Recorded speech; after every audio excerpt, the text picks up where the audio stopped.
up with the world? Welcome to another episode of Page Blocks. My name is Munya. Hey everyone, my name is Dionne. And first of all, we want to thank y'all for rocking with us. We have, how many subscribers we got right now? We got all of 80 now. 80 subscribers, man. We appreciate y'all, man. Organic following, so we ain't mad at that. No, not at all. Slow progress is steady progress. That's what's up. What we doing today? So we're trying something different today.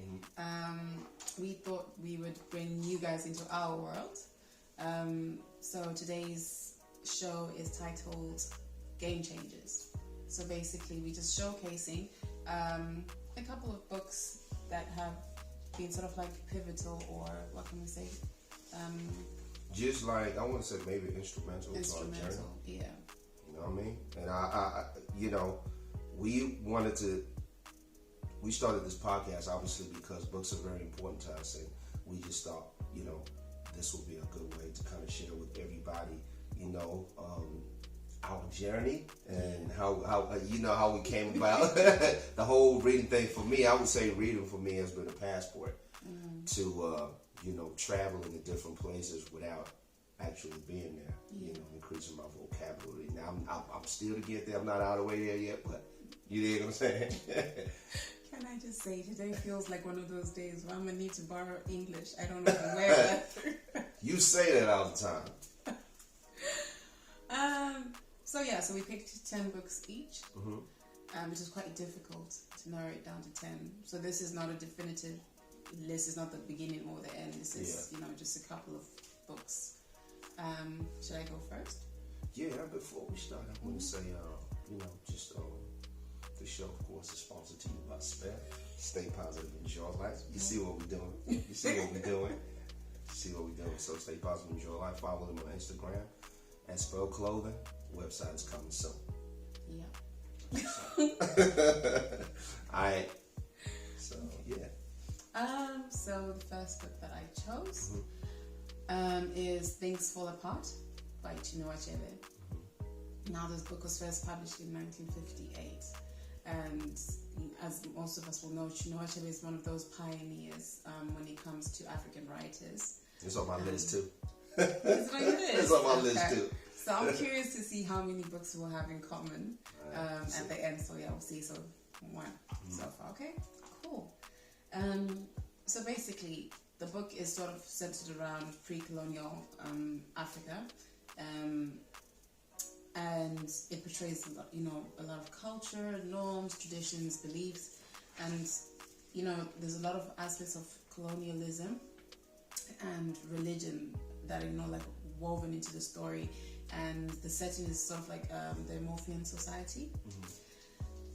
Now for me, so I read this book when I was about 15, and that was at school. And what it did, because it sort of like triggered something in me. It's that was the planting of that seed for my love of African history and African literature. I would look forward to going to class, and you know, just I was so immersed in the book, and it's one of those books that over the years I've always read. You know, maybe probably every few years I'll read it again, and it's just brilliant writing, and yeah, it's an illustration between, you know, the struggle of change and tradition, and you know, what it did with me, it helped sort of answer a few questions that I had pertaining to religion, politics, yeah. So. It's a good book. I mean, on top of that, for me, it opened my eyes to African literature. You know, before I never, you know, in school we tend to be very exposed to a lot of European type of writing and everything. You know, the writing styles and stuff. So when I read that, I fell in love with it for the same reasons. On top of that, the diction. You know what I'm saying? Just his choice of words and how he writes it's definitely up there for me as well. Yeah. And as well, it provided a great insights or a starting point for anyone who's interested, sort of like about the Igbo culture and their history. So yeah, amazing book. Amazing. Yeah. What's your number one? My number one is Message to the Blackman by Elijah Muhammad. Yeah, for sure. Okay. I mean, it made me understand my position as a black man. You know, and it was my first awakening to the complexities of religion, faith, you know, and how we shape as black men. It kind of like opened my eyes to that, you know. So yeah, that's definitely number one on my list. Yeah. Would you say, although it's written for men, would you say it's still an advantage for women to read if they want to understand or have better insight on the complexities of what it is? Yeah, most definitely. I think me and you have had a conversation, you know, along those lines. Like, I feel like, you know, growing up as men, we are taught how to treat women, you know, open the door, carry groceries and stuff like that. Mm-hmm. I don't really know if women are taught how to treat men, but definitely for a female reading this book, it'll give you a better understanding of how, you know, how all these variables affect our thought process and our position in the society as black men, which ultimately impacts on the household and, you know, just on male and female relations in general. Yeah, that's an interesting point. And I do think women are taught how to treat men, but I think the fundamental is, are we actually taught how to understand men? Right. I think that's where there's that caveat or that void. So yeah, I'd be interested in actually meeting you. It's a big book. Nah, it's not very big. It's not very big. Get one, y'all. Our book number 2, what you got? Number 2 is The Alchemist by Paulo Coelho. I can't pronounce that name to save my life, but I got that on my list too. Sir, are you happy? I got that on my list. You got that on your list as well? I got that on my list, okay. Round number 5. Round number 5. Come on with it. What you like about the book? So, again, this is, I think when did I read The Alchemist? Was when I first came to the UK. Right. So probably around 18, 19. Mm-hmm. Again, so Well, you came to the UK in year 1819? Well. No, I'm just messing. When I was off the age. Alright. Just make that clear now. Alright. Time travel by okay. So it's sort of, just before I'd read The Alchemist, I'd read The Secret. And that was maybe the year or there for me. Good book, all the same. I read that. It's a good book. I didn't find it the most practical book when it comes to that type of stuff. Okay. So what The Alchemist did, surprisingly, it actually gave me more insights and triggered that journey for my love, like metaphysics. Mm-hmm. So a lot of esotericism in it, and you know, it sort of like deals with that internal conflict between love and personal dreams, and basically, you know, the alchemist or the gold becomes, you know, like a metaphor for just manifestation. Yeah. So, you know, you manifest, you know, whatever you want in your life. You become the alchemist of your destiny. Yeah. So just it's such an inspiring book, and it's one of those books that every year I will always read, and you go back to it. I love his books, but this is by far favorite. Well, I agree. By far, I agree. I mean, for me, same things you said. It just taught me to, you know, to trust my heart and follow your intuitions. You know, and I think one of the famous quotes by Paulo Coelho. Paulo Coelho. I said, hey, look, I'm not very good with these pronunciating these words, but he says something about when you want something, the universe will conspire for you to have it. So when it's something that I kind of had an idea, you know, in my personal journey, but when I read this, it kind of like made it concise. Like when you see certain things, you need to follow them, and just to follow the signs, the universe is always going to give you. So definitely one of my top reads. Yeah. Yeah, I was already on the roll.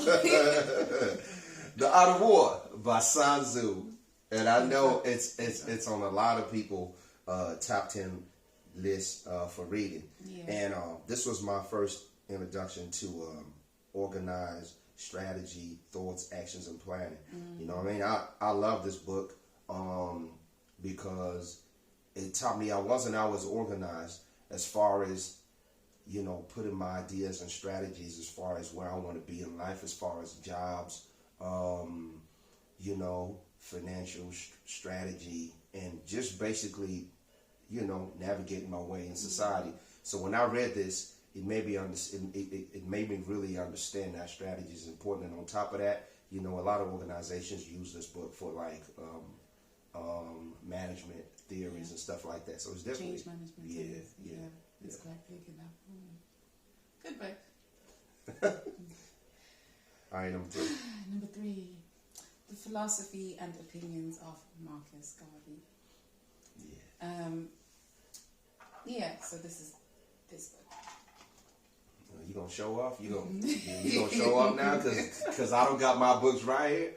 It's all good. I will say this. So most of the books, this was one of the reasons why we started the show, because we felt we're using a lot of Audible books and, you know, e-books as well. So it's just about going back to that tradition of having physical copies, having a hard copy, and just reading the book from, you know, from cover to cover. Exactly. Ain't nothing like that. No, nothing can beat that. So yeah, this book helped me on my journey of self-discovery. In terms of history, it's really ironic that for me to understand more of the African history, I actually start from African American perspective, and then, you know, trace my way back. Because one, I actually realized that a lot of African American people are so interested in African history, so the knowledge that's out there. So that's the way that I started. And this book is sort of, what can I say? So Marcus Garvey is tagged as the godfather of Black thought. And I just had to bring this. I told you today is not a hey man, can I help you out? So basically, right, the book is centered around Black pride and Black excellence. So a lot of, when we talk about strategy, it's a lot of being an organized mind, being an organized, like specifically the groupings and just working together as a community. A lot of strategy when we talk about. So that's a good book. I haven't read that one in particular, but I read The Life and Times of Marcus Garvey, and very instrumental in the whole Black movement as far as empowering ourselves, you know, economically and having our own establishments. I mean, I'm sure, you know, y'all would have heard about the Garveyite movements. There's a lot of movements that you know that came from there. You know, and of course, where he from? He's Jamaican, right? Yeah. And I think but he died in the U.S. You know, but he was talking about is it repatriate? I don't know how that works. I know he's playing. But if he's going back to Africa and whatever, but of course, he very interesting man and very instrumental book. So that's a good book. You can borrow mine for $5. I will. The next book for me is The 48 Laws of Power by Robert Greene. Why am I not surprised? It's basically a more contemporary version of The Art of War, but it's a compilation of books like The Art of War and other works that Robert Greene puts together. And you know, for me, again, a very instrumental book in my life because, you know, this showed me the power struggles in relationships, power struggles in, you know, at the job, in friendships, and a whole lot of, you know, it's not, why are you looking at me funny style right now? I know you didn't really like that school of thought, right? I'll say this.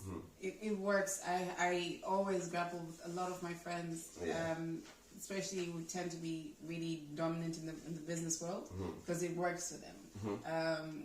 I come from a different frame of thought, or school of thought, rather.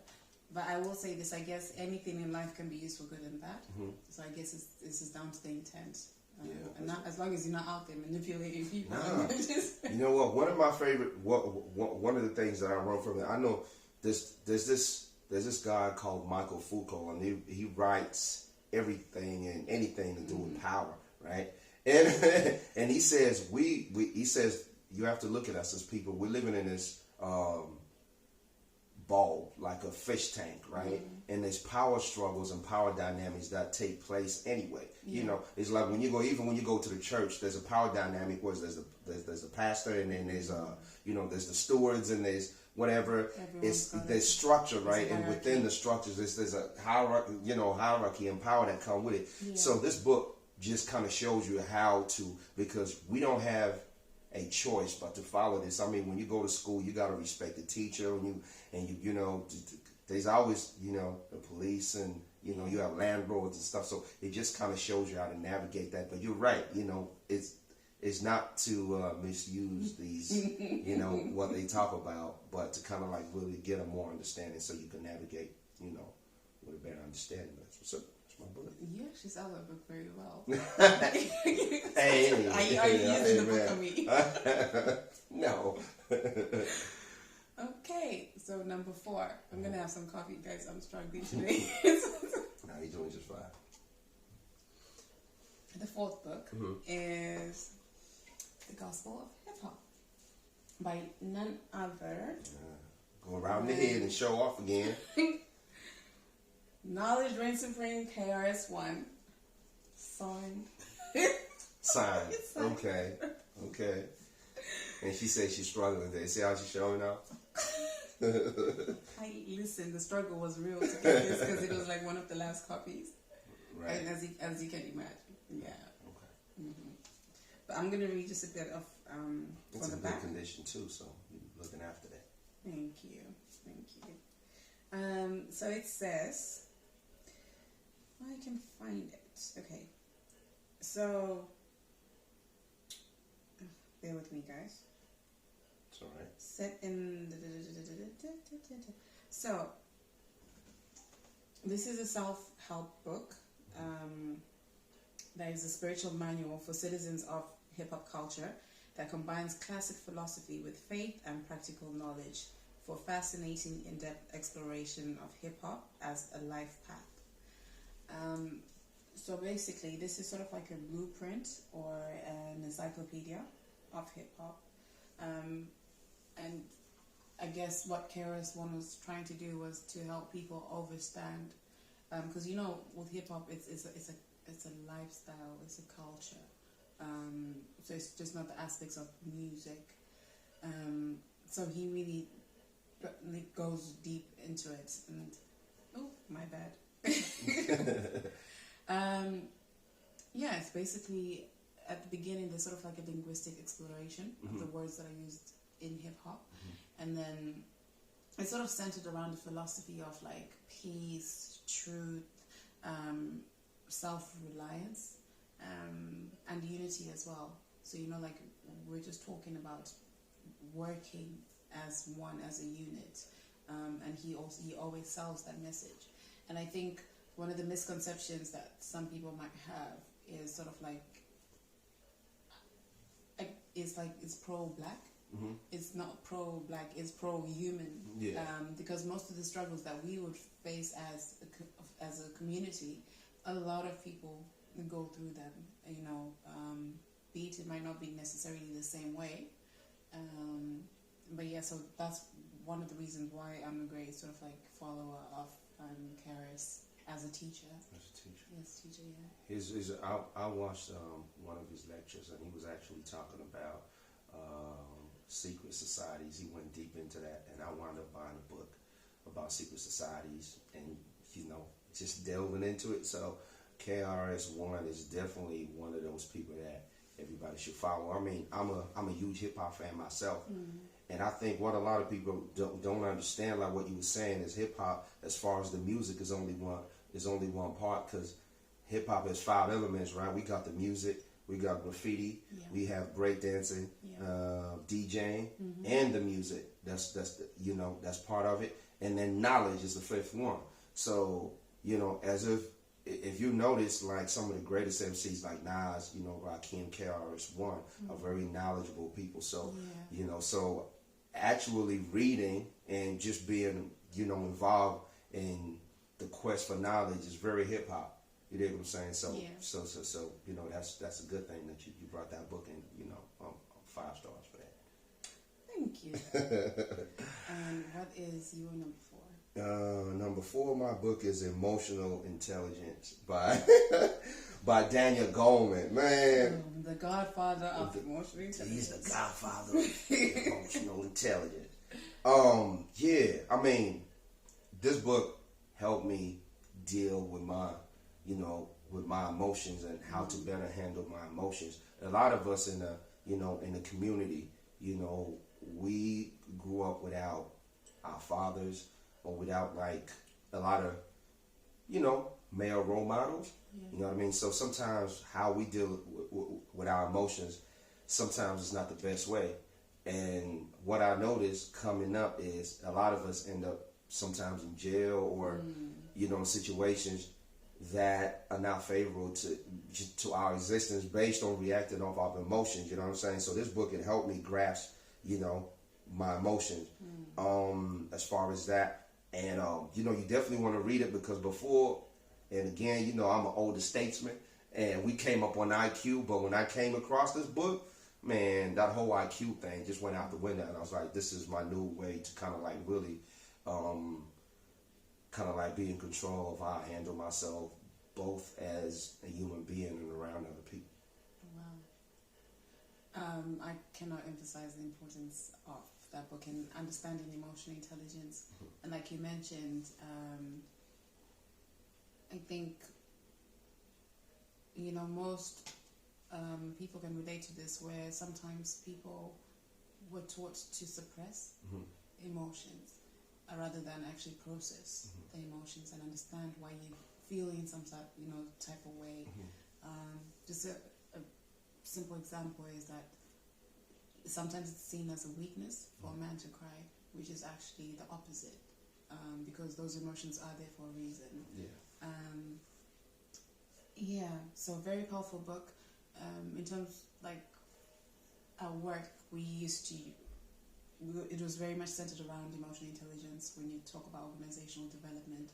So for certain positions, if you fail, like in terms of like psychometrics, if you fail on emotional intelligence, you wouldn't get the job, even though you've got a lot of qualifications. Even though you look good on paper. You look good on paper, but if you cannot be, you know, person-centered and, you know, be able to understand and articulate those emotions and manage those emotions, then so it makes sense. You know, I'll give y'all an example. When I was reading this book, I came across like an example where they were saying that there was a story of a pilot. He woke up, he was having issues. He was going through a divorce, and he was going through a nasty divorce, a nasty breakup with his family.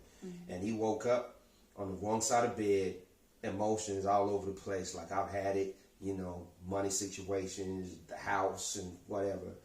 And he went on to fly a plane. He was responsible for, I don't know how many passengers on this plane, commercial flight, but he wasn't in tune with his emotions. So he wound up crashing the plane, and, you know, a lot of lives were lost based on just his emotional, you know, his emotional state. So, you know, that's just kind of like, it gives you a gist into what emotional intelligence is. So, yeah. Wow, it's crazy. Heavy? Well, we gonna lighten it up. Book number 5. Yeah. So I chose The 4 Agreements by Miguel Ruiz. Never heard of that book. Never heard of that book. A must read. Yeah. So again, when just bouncing off emotional intelligence, this basically helps you understand the source of self-limiting beliefs. What's it called again? The 4 Agreements. Oh, watch out, because there's the 5th agreement now. So now there's 5. So the 4th agreement. I would still say read the four agreements and then go to the next book. The 5th agreement. Who wrote it? Miguel Ruiz. Cool. Go ahead. Okay, so basically the book is based on ancient Toltec wisdom. What's so Toltec?